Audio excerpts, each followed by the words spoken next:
చేసుకొని ఇంటి ఆవరణ చుట్టూ దిగ్బంధన లాంటి అంటే ఆ దుష్ట గ్రహాలకు గాని శత్రు గ్రహాలకు గాని ఆ ఒక ఆహారం అనేది పెడుతుంటాం. ఆహారంలో మనం పెట్టేది కూష్మాండం. శాస్త్రం ఏం చెప్పిందంటే ఒక కూష్మాండం 100 మేకలతో సమానం అన్నారు శాస్త్రం. అందుకోసమనే ఒక కూష్మాండం గుమ్మడికాయ, ఆ గుమ్మడికాయ ఇంటి చుట్టూ ప్రతి ఒక్క మూల గుమ్మడికాయ కొట్టి అక్కడ అన్న బలి పెడితే ఏమైందంటే ఏమైనా చెడు ఏమైతే గ్రహాలు చెడు దోషాలు చెడు ఏమైతే ఆహారం కోసం ఎదురు చూస్తున్నాయో వాటికి మనం బలి ఇవ్వడం అన్నమాట. అంటే మా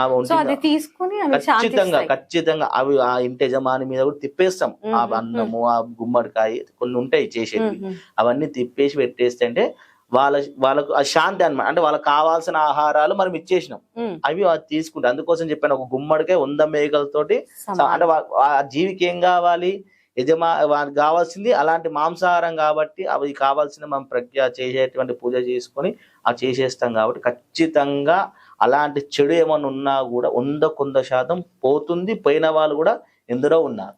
ఖచ్చితంగా ఇది వాళ్ళు ఉన్న ప్రదేశంలో చేస్తుంటారా? ఇప్పుడు మీరు చేసే ఖచ్చితంగా వాళ్ళు ఏ ఇంట్లో ఉంటారో ఆ ఇంట్లోనే చేయాలి, ఆ ఇంటికే చేయాలి. ఎందుకోసం అంటే నరదిష్టి అనేది ముందు ఇంటి మీద పడుతుంది, ఇంటి మీద పడ్డ తర్వాత ఇంటి యజమాని మీద పడుతుంది, ఇంటి యజమాని మీద పడ్డ తర్వాత వాళ్ళ పిల్లలు అలా ఒకరి తర్వాత ఒకరికి వస్తుంటాయి. కాబట్టి ముందుగానే మనం ఈ విషయం తెలుసుకోగానే ఈ ప్రక్రియ చేసినట్టయితే ఇంట్లో ఎలాంటి నెగటివ్ ఎనర్జీ ఉన్నా, ఇలాంటి శత్రు దోషాలు ఉన్నా, ఎలాంటి మానసికంగా ఆరోగ్య సమస్యలు ఉన్నా, ఎలాంటి ఇక చెడుకు సంబంధించిన ఎటువంటి ప్రాబ్లమ్స్ ఉన్నా దీని ద్వారా చెడుకు సంబంధించి ఏది ఉన్నా అన్ని వెళ్ళిపోతాయి.